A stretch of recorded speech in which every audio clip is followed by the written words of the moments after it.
उत्तर प्रदेश में 3 सीटों पर उपचुनाव हो रहा है। इन 3 सीटों में पश्चिमी यूपी की एक सीट खतौली में उपचुनाव हो रहा है। यहां समाजवादी पार्टी गठबंधन से आरएलडी के मदन भैया प्रत्याशी हैं। वहीं अब रालोद प्रत्याशी के नामांकन पर आपत्ति दर्ज हुई है। आपत्ति में मदन भैया के नामांकन को खारिज करने की मांग रखी गई। खतौली उपचुनाव में सपा गठबंधन से प्रत्याशी मदन भैया के नामांकन के खिलाफ आपत्ति दर्ज कराई गई है। आपत्ति दर्ज कराते वकील शिवराज त्यागी ने रालोद प्रत्याशी मदन भैया नामांकन खारिज करने की मांग की है। वकील ने अपनी आपत्ति में रिटर्निंग ऑफिसर को लिखित शिकायत दी है। अब इस मामले में आज बड़ी सुनवाई होगी। वकील ने नामांकन के प्रारूप 26 नियम और 4K में त्रुटियों का हवाला दिया है। इस उपचुनाव में समाजवादी पार्टी गठबंधन के तहत आरएलडी ने उम्मीदवार उतारा है।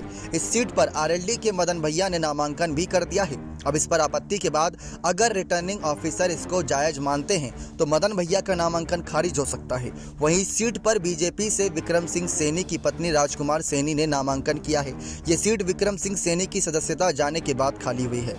इससे पहले समाजवादी पार्टी नेता आजम खान को निर्वाचन आयोग से बड़ा झटका लग चुका है। निर्वाचन आयोग ने उनका नाम वोटर लिस्ट से हटा दिया। इस वजह से सपा नेता अब आगामी चुनाव में मतदान भी नहीं कर पाएंगे। तो अखिलेश के लिए चारों तरफ से मुसीबत है। मैनपुरी पर रघुराज सिंह शाक्य ने उनके लिए मुसीबत पैदा कर दी। आजम खान वोट भी नहीं देंगे, विधायकी भी नहीं लड़ेंगे, ये एक अलग मुसीबत है। मदन भैया के इस पूरे प्रकरण को देखते हुए उनके लिए ये एक और बड़ी मुसीबत खड़ी हो गई। लेकिन अब ये देखना दिलचस्प होगा कि क्या तीनों ही सीट पर सपा का झंडा फहराएगा या कमल खिल जाएगा, क्योंकि मैनपुरी मुलायम का गढ़ है, वो अखिलेश अपने हाथ से जाने नहीं देंगे। खतौली की जिस तरीके से चर्चा है वो आपको बता ही दी गई।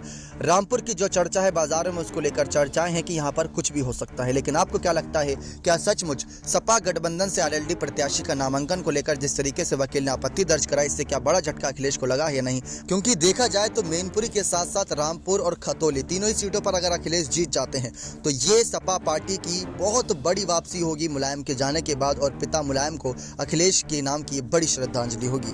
बने रहिए चैनल के साथ। ऐसी और तमाम जानकारियों के लिए बहुत बहुत धन्यवाद।